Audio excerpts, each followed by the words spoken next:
I'm a PhD student studying visual analytics, and I also wear another hat as a consultant with the big data group at SFU. And we provide all sorts of data-related services to internal and external clients. And that's actually how I became involved with the avalanche world. I've been helping out the folks at the SFU Avalanche Research Program with visualizing some of their snowpack models, and that collaboration grew into a deeper engagement with Avalanche Canada. So I'm really happy about that. So today, I wanted to introduce you to my field, which is visual analytics, and tell you a little bit about why I think it's useful. And maybe I can illustrate how I think it could be useful for avalanche forecasting. And after that, I want to introduce some of the exciting new research that I've started with Avalanche Canada. So what is visual analytics? Formally, we define it as the science of analytical reasoning facilitated by interactive visual interfaces. But I think there's something missing from this definition. It's actually a key set of methods for exploratory data analysis. Normally, when we think about visualization, we think it's just meant to present an idea and not used for an analysis to explore new questions. We don't necessarily always have the questions available that we want to ask. We might want to explore the data and discover new things. That might be an anomalous avalanche observation that you want to follow up on and understand its conditions a little bit better. So, why visual? Well, we're really visually endowed. We have a lot of impressive hardware. We have 70% of our sensory receptors are in our eyes, and about 40% of our cerebral cortex is involved in processing visual information. So I'm going to show you just what I mean. I want you to take a look here and tell me which square has the red circle. Ready?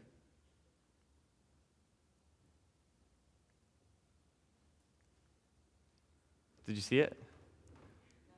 Yeah, it was on the left. And what I want to point out here is that you didn't have to go through and look at each individual dot and see if it's red or not. The redness just popped out at you.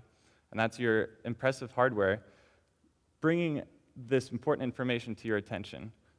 That's why we call it pre-attentive processing. And we can utilize this in visualization to highlight patterns and things we want to look at.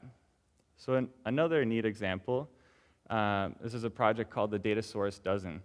And it's 12 data sets that take this form, but they all have the same exact summary statistics. And the folks here created an algorithm that can morph these data into all these different shapes, like the datasaurus there, while holding all of the summary statistics constant. And the point here is that there's a lot that visualization can show us that simple summary statistics might not. There's an underlying story that might be missed if we don't do this. So putting this all together, here's an example that we often use from the Federal Aviation Administration in the US, detailing incidents of bird strikes with planes. And looking at this long table of data, it's kind of hard to pick out any patterns, and it takes a lot of effort to look through all of it, remember what each value is, and try to make sense of what happened, where did it happen, and what type of thing happened. But if we throw it into a visualization, we can start to answer some of these questions and start to reason about it. And we call this cognitive offloading. It lets us relieve ourselves of a lot of that unnecessary effort. Okay. So visualization helps us reason about difficult data. And it's difficult because it takes a lot of interpretation. It might be complex, it might be messy, it might be really large, it might be uncertain. There might be computational models that you need to interpret in a little bit more detail, maybe some snowpack models. There might be some qualitative data, some spatial temporal data. But one thing that I haven't touched on yet that's really critical is interaction. This is really the vehicle by which we can start asking questions and exploring the data. So I'm going to walk through an example of some synthetic data that I made for something that you might see. So this is avalanche observations. And I'm going to use a technique and principle that's become somewhat of a mantra in the visualization community of overview first, zoom and filter, then details on demand. So here you're looking at the avalanche observations. We have the size of avalanches encoded as color, the spatial distribution here, a stack bar chart showing the temporal data and whether it was natural skier triggered, and then the totals for the week here as for the problem types. So we get an overview of where these avalanches are occurring and when and how many of each type. Then we might want to ask a question like, okay, what does the end of the week look like? We can filter the data to look at the end of the week. We might want to look at the northern part of a region, look at the spatial data a little bit more closely. And then we might want to focus on a subset of the data and ask some deeper questions about that and exclude all the data that we're not interested in anymore. And from there, we can start to look at some details that can give us some more context about specific data. Right, so that technique, it's really useful because it offers a flexible view of getting into the data and getting an overview, seeing what patterns and questions you might have, and then being able to drill down on those and get some more information. So it's a very popular technique. So that's what an established visualization technique might look like, but what does visualization research look like?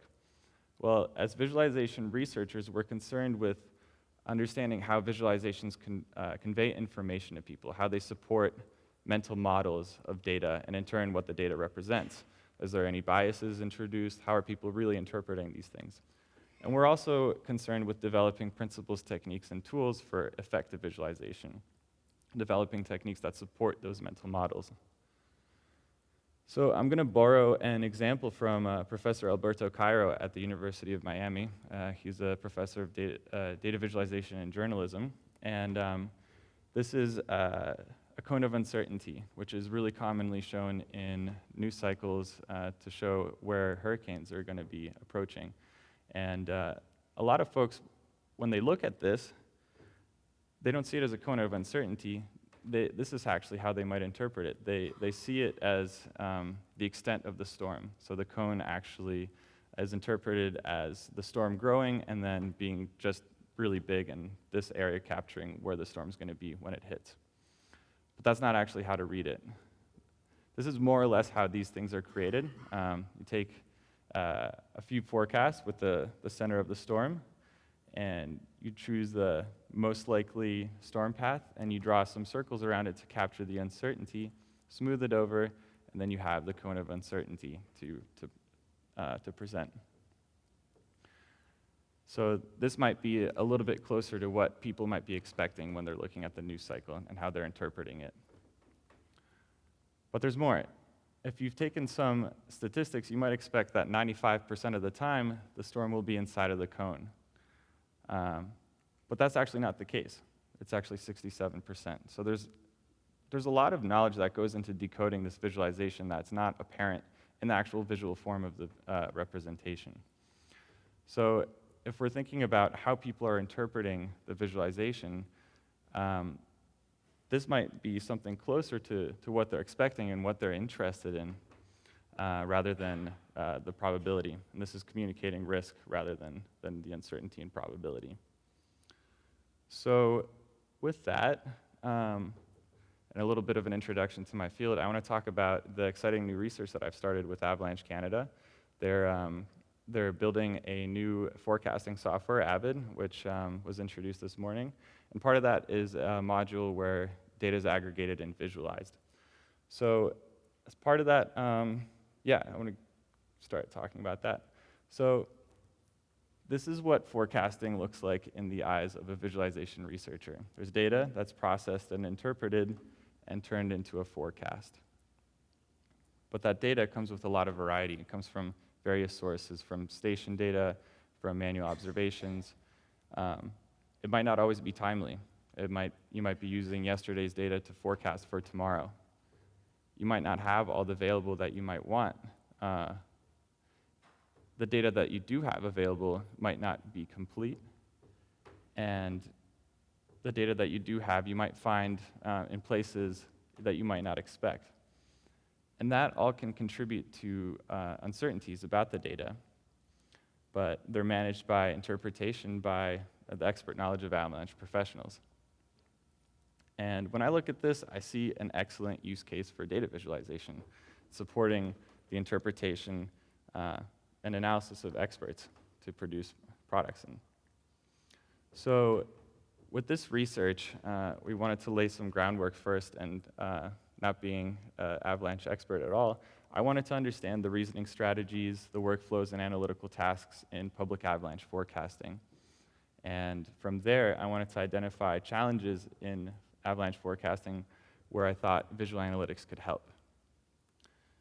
And then from there, what we want to do is design, develop, and evaluate innovative visualization tools to address those challenges. So this winter, I went to Revelstoke and spent some time with Avalanche Canada conducting interviews and doing some observations to get a good overview of avalanche forecasting work and identify some uncertainties, some challenges, and get a general sense of what it is that avalanche forecasters do.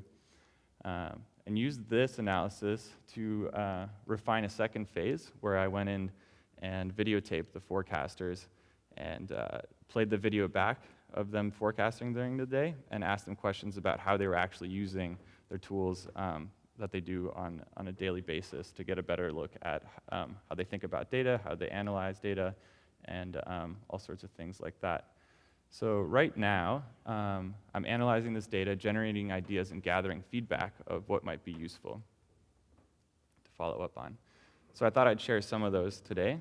They're just preliminary findings and some research sketches that I think can illustrate some of the things that I found really interesting and how I think visualization could help. So one of the challenges that it's been identified is the handover during shift changes. When work's being handed over, it takes some time for forecasters to immerse themselves and get a really good mental model of avalanche conditions. And forecasts may be inconsistent between forecasters, even when the conditions might be fairly similar. This might be because the same data could be interpreted in different ways.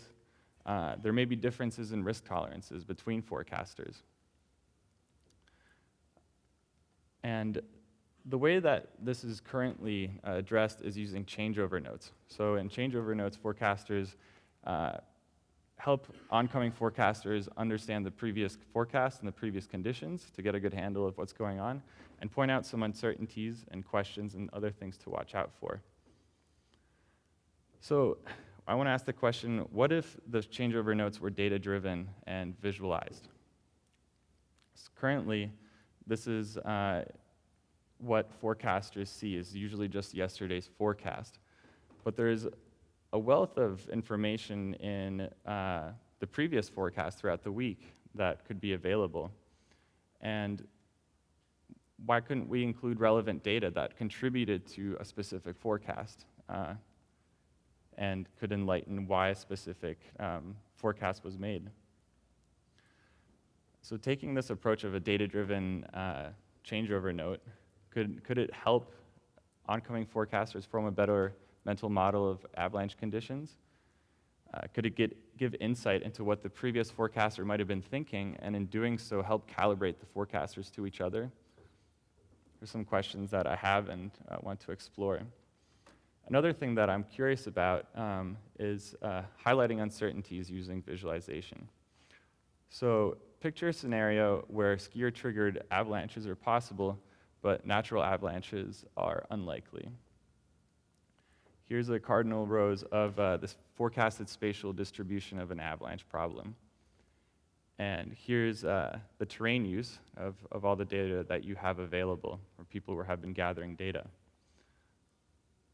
Why not just overlay them and highlight the data that's missing? So this is kind of an example of one way you could use visualization to highlight uncertainties in the data, and just one. Here we're looking at missing data. But I'm curious about what other types of uncertainties there are in forecasting and how they could be addressed in using visualization. So what's next?